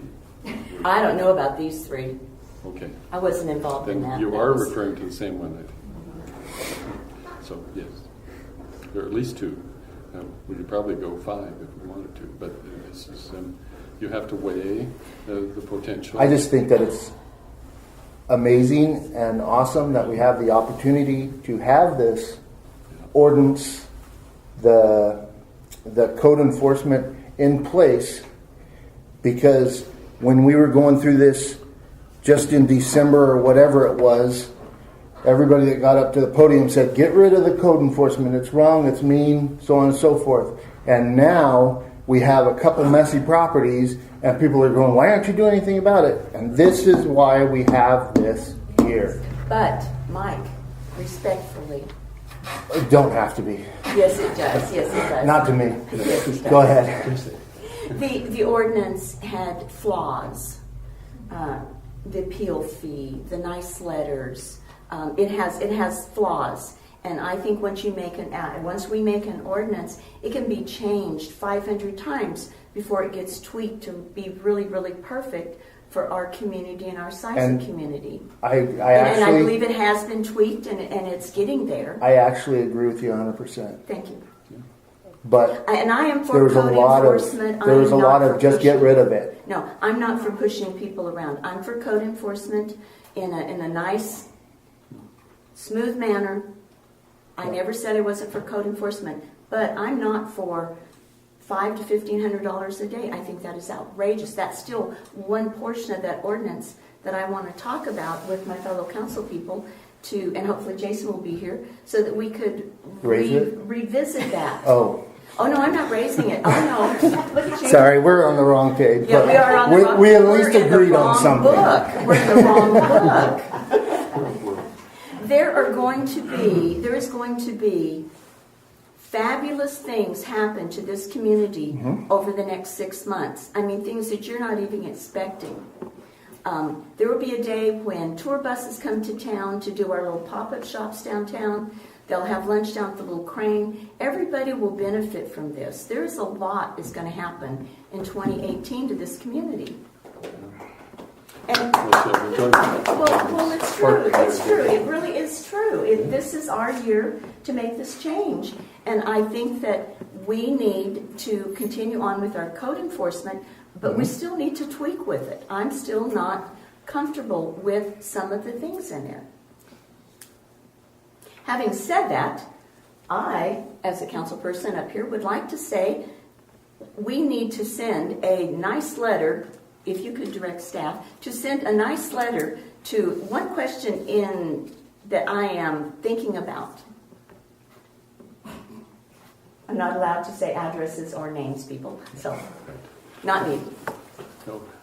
Well, this is what we need the council to decide, because the mayor, whose job is to carry out the administrative will of the council, stand ready to engage in whatever action council wants to approve. Can I make one Yes, comment? please. Just for clarity's sake, and maybe everybody already knows this, I don't know, but typically the mayor doesn't come to council and say, should we do code enforcement on this property? Typically that's part of the administrative determination, but because of the financial liabilities involved, when we do start the code enforcement, as we've seen, that it can become very costly. That's why the mayor brought this to council to discuss before starting new action, because we do still have some action in place and there are still some costs involved. And so that is why he brought that to council. Typically, he would not do that, and that's not, just for clarity's sake, I guess. I just wanted to... Thank you for that. And is that good? If someone's going to go around thumping on the community and then they come to me and get all mad at me, shouldn't I wouldn't I want to know that they're going to, who the list is? I mean, it's open to you to know any time you want. However, the council responsibility over code enforcement is to set the ordinance in place, is to set the law. And then it's the mayor's responsibility to take that law or that ordinance and apply it to the town. And if there's code violations, ideally, if we had endless money, we would be addressing every single one of these code violations. Because of our limited resources, we have to go through a different avenue of deciding what's the most egregious, what's the most dangerous to the health of the community, what are the biggest problems, and trying to pick. You have to prioritize. Yeah, is what you're saying. prioritize. And we can't really, because we got to treat everybody equally, but it's the mayor's responsibility to apply the ordinance that the council sets in place. So realistically, the council is not supposed to be notified every time a code enforcement letter goes out. That is not your responsibility as council members. That is the mayor's responsibility. But you're welcome to come and find that information.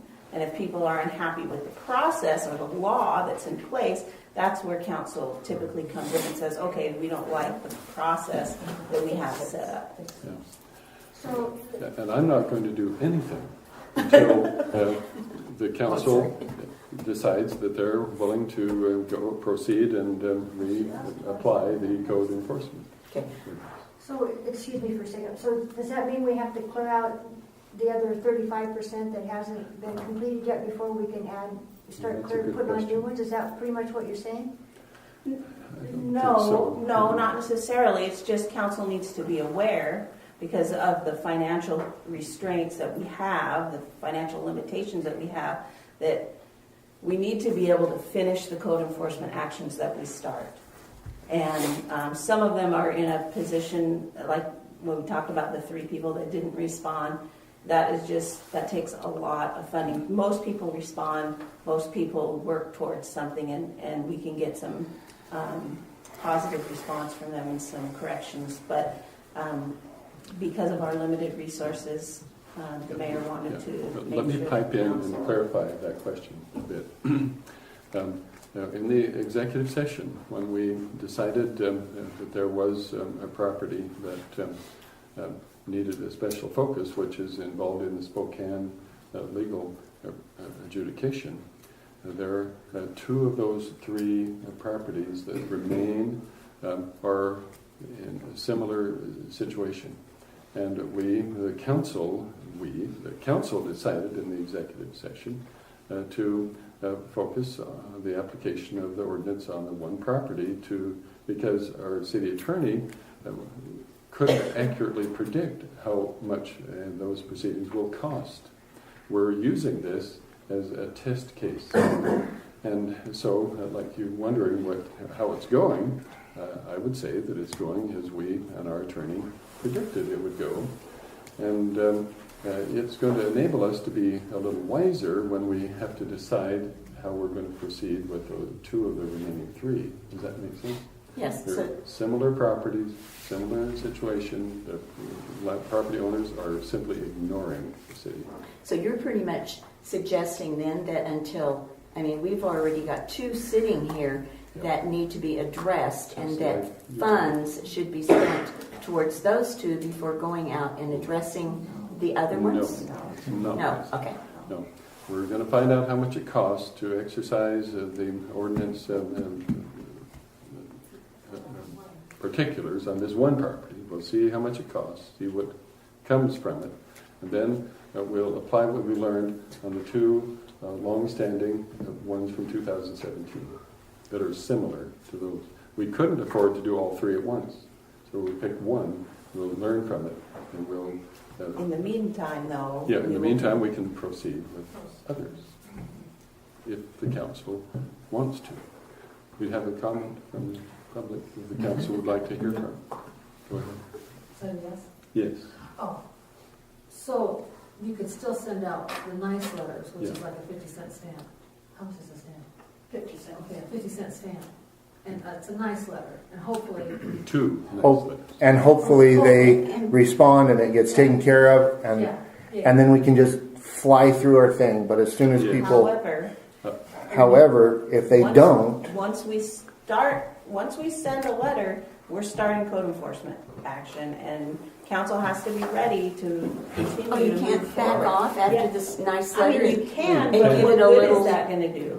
I mean, we're giving them deadlines, but then if we don't keep the deadlines, Okay. what good is that going to do? But the courtesy letters don't necessarily have it. Yes, they do. They put 2-week deadlines on them. 14 days. Well, Yes. And then the second letter additional. And the second 14 letter days. gave them additional 14 So there's days. 30 And then if days. they There's a Okay, don't, I retract that. There's a yes, month. and then if they don't respond to the second letter, then it's time to send out the notice of violation. And then it's when And we that have is to where start the the money. cost Okay, comes in. I'm That's all where- for not spending any more attorney money and doing all of this because I think we're going down a really rocky road as it is. Well, I think we're going down a really So rocky you're road. saying not to send out the Correct. courtesy notices? I think correct. If you've got 3 of these going, which I'm not privy to because this was before me, we definitely shouldn't send any more of them out. We should just cease right now and sit in the idle mode, gang. well, these ones, those 3 that you're talking about, I mean, the one is in process, but the other 2 could take, and we haven't even started legal proceedings with them. Then I guess the rest of the I mean, community it is just going to have it to could sit take- because it could clean us out on our budget. If you start spending $40,000 every year towards some of this stuff, I mean, we have no idea. I mean, you have no idea what the one you're working on right Well, we now. have the $5,000 in the code enforcement costs. That is what it's for these new and ongoing cases, not the 3 that are being, that's separate.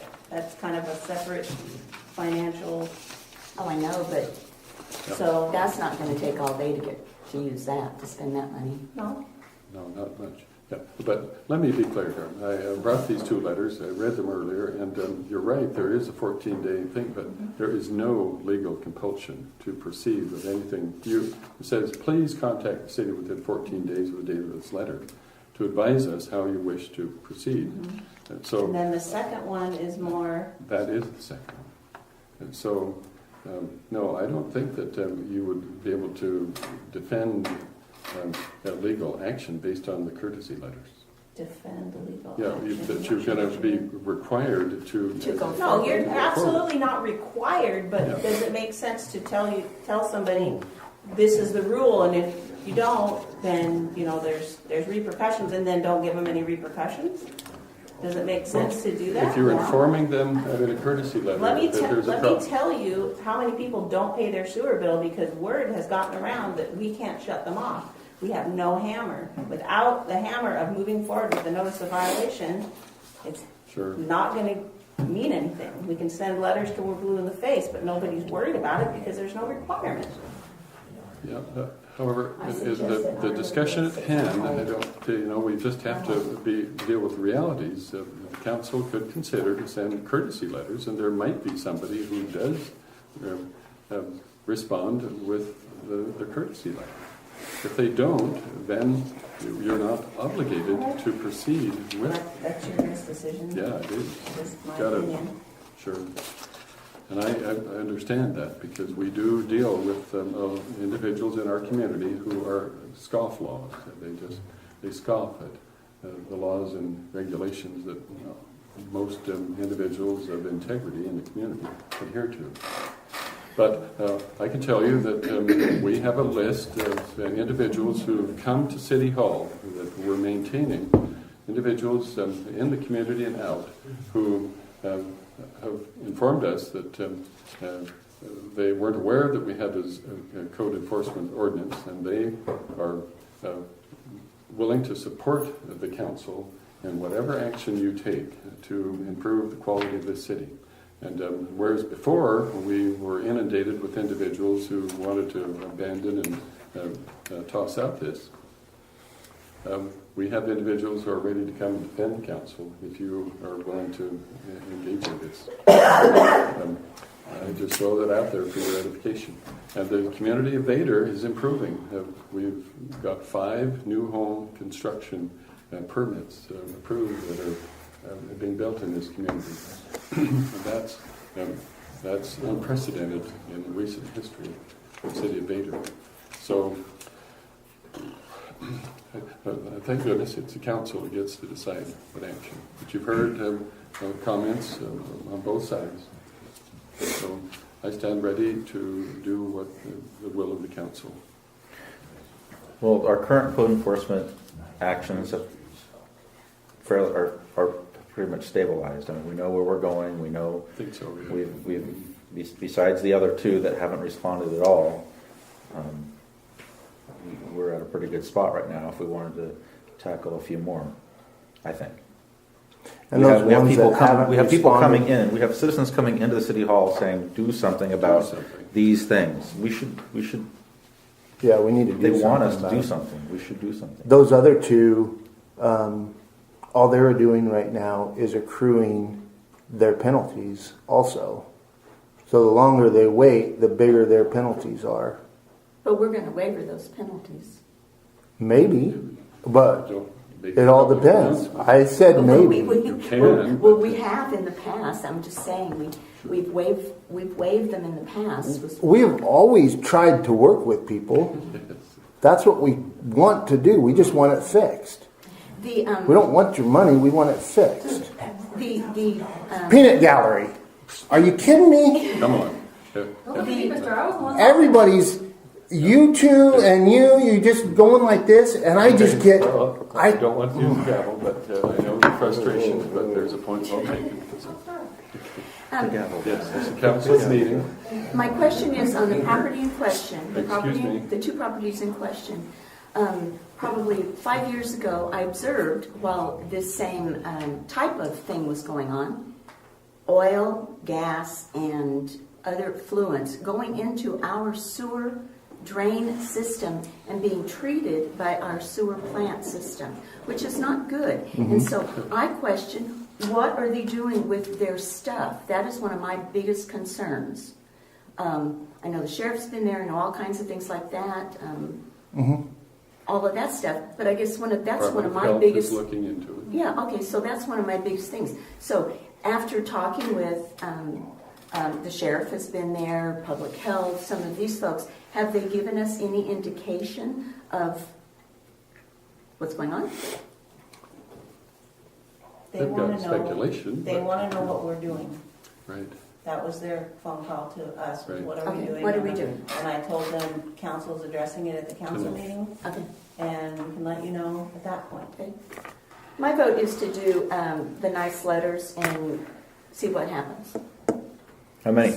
2, stop at the second one and regroup. Okay. I'm not game for spending millions of dollars on the attorney and starting all of that because I think we've got ourselves in a big mess. 14 already. was too much last time. 14 what? 14. We did 14 the first time. Way too many. It was just overwhelmed. Right.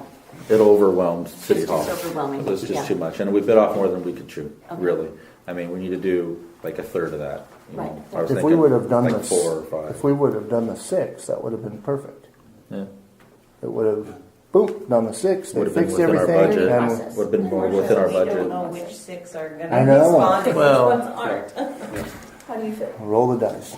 I think we need to start the courtesy letters, I really do, because I really have a good feeling about the courtesy letters. I think we're gonna get things accomplished and people are gonna feel good about doing it, instead of making them feel threatened and fearful. And I think it's a good move. I think we need to step on board and get those letters going. You want to do more than 2? No. Meet you halfway, 3? I'm going to need some clarity on what exactly the 2 are, because in my mind there's several, and so I know one for sure, but Yeah, I there's think we can, I'll do a little straw polling here. I'm pretty sure I know which ones you want. And so- I'm sorry, excuse me. I believe the mayor was volunteering to sign the courtesy letters. I would. Okay. Not just a stamp, a real No, signature. real it'd be a signature. signature. Wow. No rubber stamps on this. So, And can I get clarified? Was it just for the 2 properties in question? I want to make definitive clarity on which ones the council might be referring to, but I could do that outside the confines of this Okay. meeting. So, more than happy to. You need that in the form of a motion? I don't know. Um, Wouldn't hurt, we've done everything else in a Yeah, motion, so. let's do that. That we'll have an official vote to confirm the unanimity of the council. Donna has a question. Oh, yes. Okay, go ahead. Yes. May I make a suggestion that when people come to town, I don't know whether they all do or not, but come into the office and they sign up for services and things like that, that they might be handed the two codes, the junk code and the other code, at least a few dollars in paperwork might save a whole bunch of money in attorney fees. And I never at any time suggested you get rid of the whole code enforcement thing. I meant to tone it down some. Okay, I'll find the recording of it, because you did. Okay. All right. Well, anyway, but before we launch into that, I'll make a motion. question. Okay. I'll make a motion that we approve two new code enforcement actions. Okay. The right We have a way. motion submitted by Mr. Scheid to approve two new code enforcement actions with letters, courtesy letters. Two Sure. courtesy letters. Starting from the beginning, the courtesy letters onward. Okay. Did you capture the essence of that motion already? And do we have a second for that motion? I will second that Seconded motion. by Mrs. Costello. Okay. Now is an opportunity for council to provide additional comments, concerns. Okay. I think we did that. Okay, and we are going to stop. We are going to stop after the 30 days. The two 14-day letters. If we don't get any response, then we come back and revisit rather That than was the throw. intention. Okay, Joe. Okay. Well, I can't vote. until- Okay. Mike, you need a vote. No. I just checked it. Alrighty, So have then we clarified the question? two courtesy letters, see And that's it. what sort of response emerges from it. Okay. Alrighty, then with that clarity, let's put it to a vote. All in favor say aye. Aye. Are there any opposed? Hearing none, that motion is carried unanimously, and I commend and thank the council for your courage and your devotion to the application of that ordinance. Now, is a comment relating to the past In conversation? general, just in general, not the past one. Well, let's proceed with the next council agenda and see if it entertains your comment. The council introduction to Lewis County's new public records regulations. Is it, still have a comment? Okay. So what's the change in this? What I saw the paper article about it. Mm-hmm. What's the overview difference that it's different now than what they did before? I can tell you, just to start the conversation, that I did attend the conversation. It was a county commissioners had a meeting in which a representative, an employee of the Lewis County had been tasked for over a year. That's what this person does, is handle public records requests. And so it was a very tedious meeting. But it was detailed. And I can tell you, I tried to read this, and I can't tell you in detail, I apologize, what the differences are. But I can tell you that there are subtle differences because Lewis County, the official, has drafted and incorporated the latest law established by the state elected representatives. Because the demand on communities, large and small, responding to the never-ending wave of public records requests is a financial burden on every community in the state of Washington, because there are individuals in each of those communities who have discovered that it is a way to cripple and not only time-wise with employee hours, which costs city in pay, but in costs associated with those records requests. They do it not because they're interested in actually utilizing the records company, but they do it as a way to punish the communities, and they'll get a network of individuals who'll do it. So I think there's somewhere embedded in this document phraseology that kind of tries to address that. a particular challenge in the cities in the state of Washington. But I apologize to tell you, I can't articulate what they are yet. I would suggest that we do some homework before we actually take action on these regulations. So that's my input. The city attorney has also provided a link. She sent me a link yesterday to a state, I believe it's a state organization website, on what some of the changes and updates are that have happened at the state level, as well as what ones. I think there's some coming up in April that are going to be happening as well. And so, if you guys want to read what some of that information is, I can provide that link to you. I didn't want to print it out because it was several internet pages full and new, but I could print it if you wanted to. But there's additional information about what the state laws are doing, and this is in what the county passed is in response to the changes in the state law as well. The individual presenting the guidelines was pretty adamant that county commissioners embrace this because it brings them up to speed with current state law. And they admonished most of their communities in Lewis County to do likewise so that you're consistent with the law as it currently exists. So, What is attachment number 1 on the very back?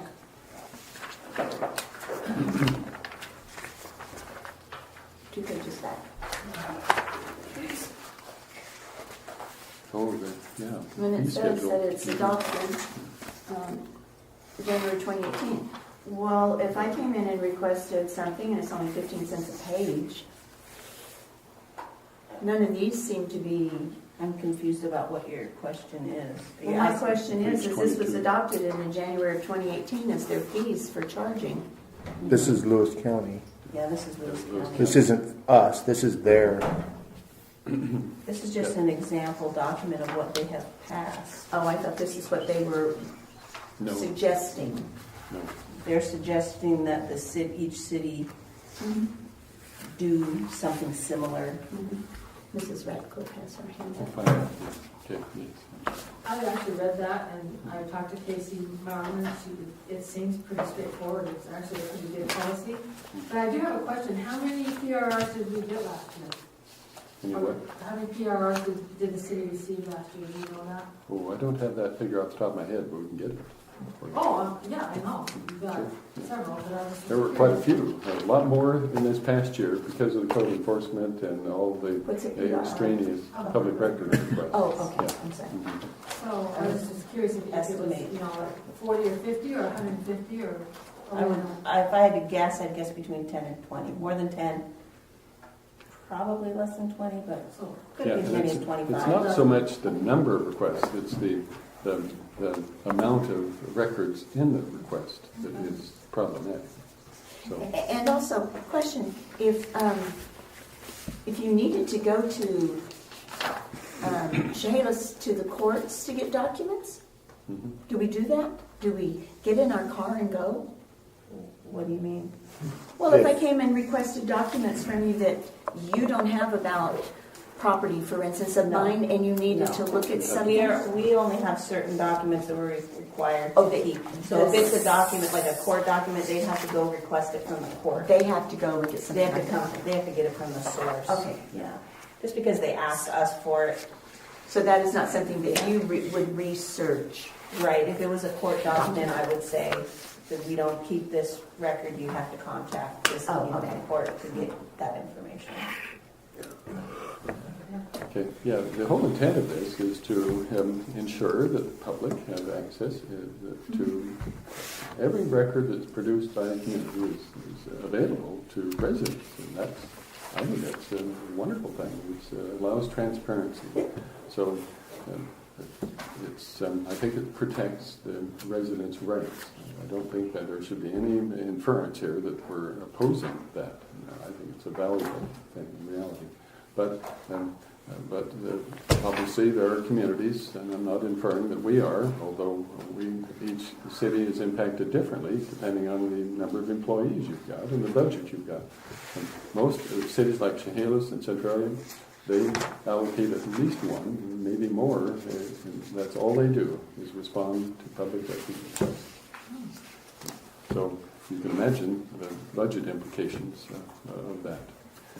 But anyway, so we're just responding to the council advice given to us as you say, it was Casey Mowerman. She was the one who made that Right, and presentation. she's very in favor of this, she said it was a good policy, and she liked it, and actually it Totally. sounds pretty good.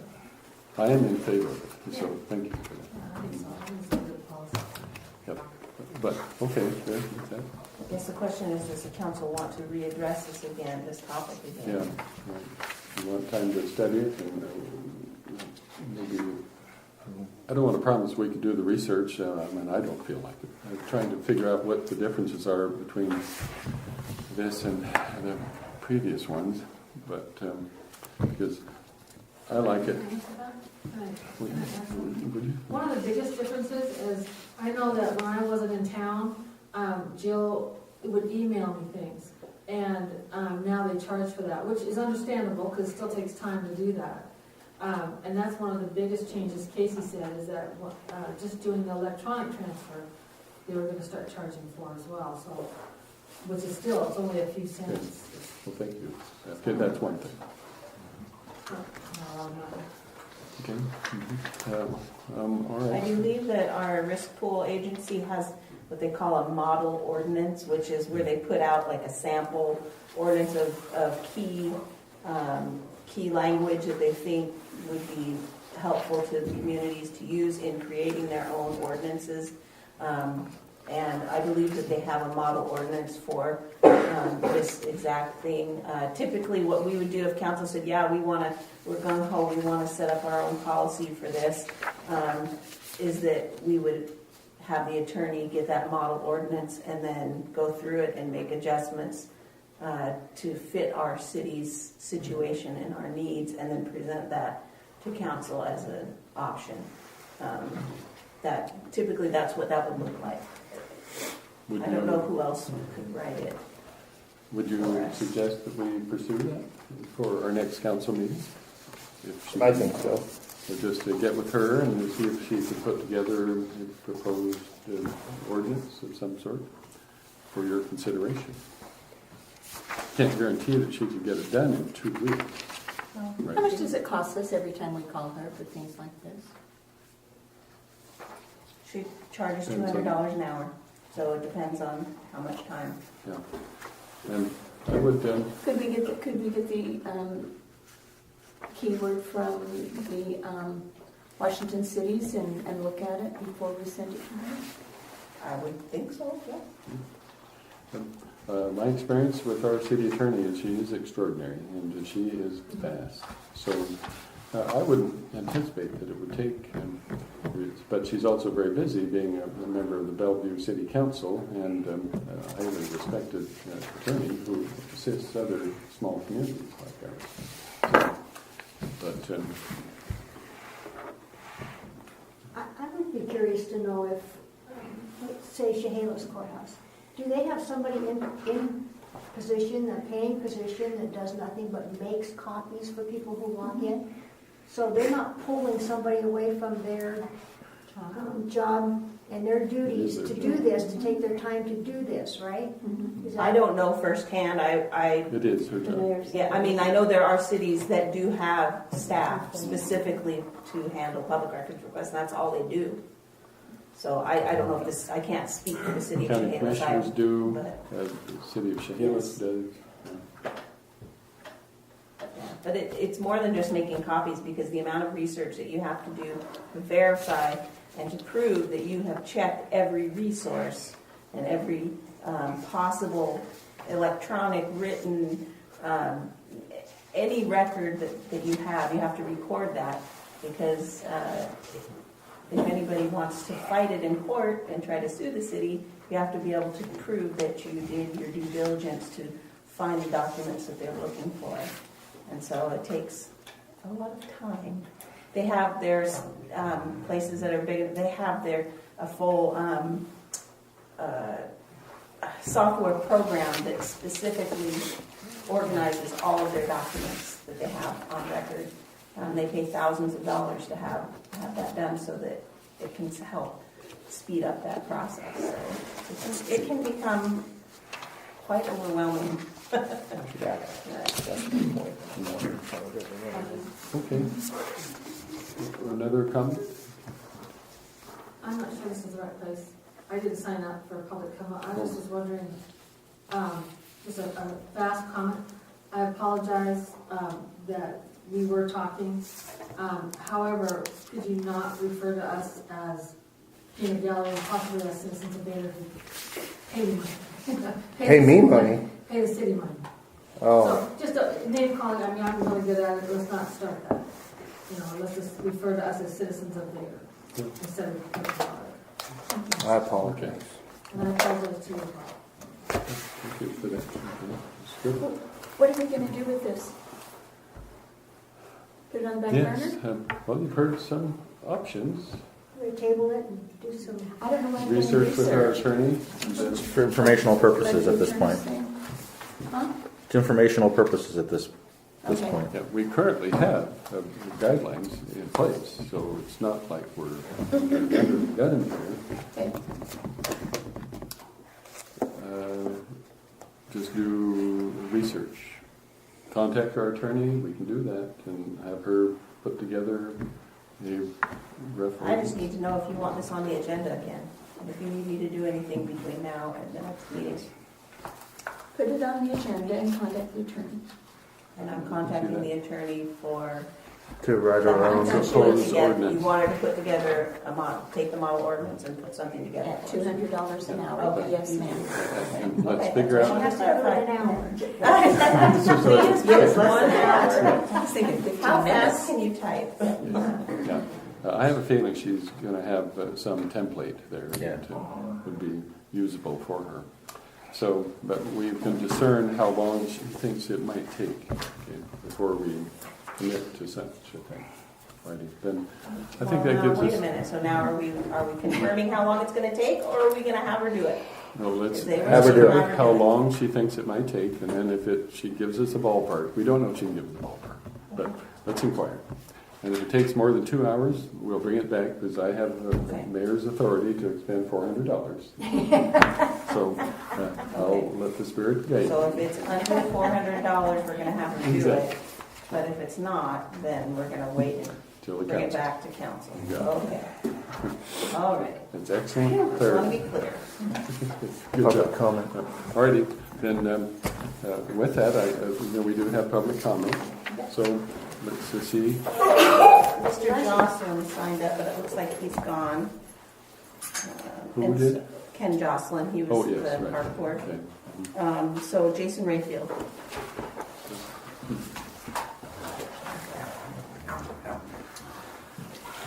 All right. Now, you and I, my name is Jason Rayfield, 705 Main Street, and 501 B Street. Anyway, we just had a vehicle stolen from our shop today. Paul's Automotive. I came to work and noticed the truck was gone. I know I was working on it yesterday, and I assumed maybe a father-in-law, Paul, let the vehicle go this morning. I talked to Josh, his grandson, my nephew-in-law, and he said he might have. This afternoon, my father-in-law asked me if Richard Roth coming got his truck. No. So my father-in-law went up to South Military to go look at and see if the truck was there. No. Contacted the customer. Truck was stolen. It's verified. The truck was stolen. I'm up here because I know this is a Winlock issue, but the first thing out of everybody's mouth, go to the chop shop in Vader. That was everybody's. Everybody you talk to. You know, I know my 501 B Street, it's still an eyesore. I understand that. You know, I've been having a couple other issues going on, and honestly, that is literally the last thing going on. But, being a citizen of Vader and having people from Winlock tell me, hey, go look at the chop shop in Vader, it tells me it's like, okay, is that really what we want to be seen as the first thing when people come into Vader? I mean, honestly, I know I would be embarrassed if 501B Street turned into 705. I'd burn it down. Okay, honestly, burn it down because it's on the main road. People see it. I mean, just light it up. I understand, But up there, we talked about it before. It was just hearsay. But hearing it from other towns, it's kind of questionable. It's like how many other towns are talking about this, letting this chop shop go on. So I understand that it's probably on an agenda. You guys have talked about it time and time again. But yeah, I just wanted to let that be known that that's what everybody's asking us. Appreciate that. Okay, we'll appreciate that I think comment. I think that if we could have people turn their heads north as they come into town, it would be a good thing for our town. Just put up some arrows. No, that's your place. I like your place, and it's looking nice. Yeah. Okay. Well, no. Wise point taken. I know that we've got our sheriff's deputy here, and I know when he hears the word chop shop, or two words, that he knows what that means, and I know that they've. I'm not going to suggest what they've already done, but it's not lost on us. So thank you for that comment. Well, the really bad part is the customer doesn't even know his plate number to his own truck, and we can't call it in. What kind of truck is it? It's a 95 Ford F-150 standard cab, maroon matching canopy, silver stripe down the side. Lives off of South Military. But it was stolen at our shop last night. Did you drive down Wenlock Vader tonight? Yeah, that's a white one. A white and blue one. Okay. Yeah. I've been all over Lewis County because the thing is, the truck runs, but you shut it off, it won't start again for 24 hours. So wherever it's at, it's sitting. You've obviously contacted the. Yeah. Oh, he's writing, he's taking notes. Yeah. Well, we'll keep our eyes peeled and hope gladly that progress is made. But with that, I think we've exhausted no other public comments. Then I will declare this council meeting adjourned at 8:08 p.m.